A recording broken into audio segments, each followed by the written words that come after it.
નડિયાદના bootlegger અને લવ જિહાદના આરોપી માસૂમ મહિલા વિરુદ્ધ વધુ એક ગુનો નોંધાયો છે। ત્યારે આરોપીએ લંડન વિઝા માટે એમ્બેસીમાં ખોટી હકીકત દર્શાવી હતી। બુટલેગર માસૂમ મહિલા સામે અગાઉ પણ લવ જિહાદ અને પ્રોહિબિશનના અનેક ગુના નોંધાયેલા હતા। નડિયાદ સેશન્સ કોર્ટે માસૂમ મહિલાની પાસપોર્ટ પરત મેળવવા અરજી નામંજૂર કરી છે।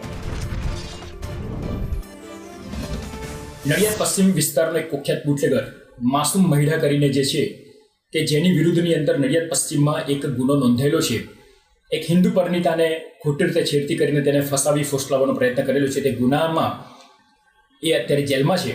સાથે સાથે એનો પાસપોર્ટ અત્યારે નડિયાદની નામદાર કોર્ટની કસ્ટડીમાં જમા કરેલો છે।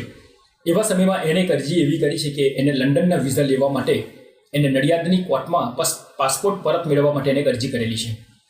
પાસપોર્ટ પરત મેળવવાની જે અરજી છે એની સાથે સાથે યુકે એમ્બેસીની અંદર જે ફોર્મ ભરેલું છે તે ફોર્મની અંદર એને જે ડિટેલ્સ એને જે વિગતો જણાવી છે તે વિગતો બિલકુલ તદ્દન ખોટી છે।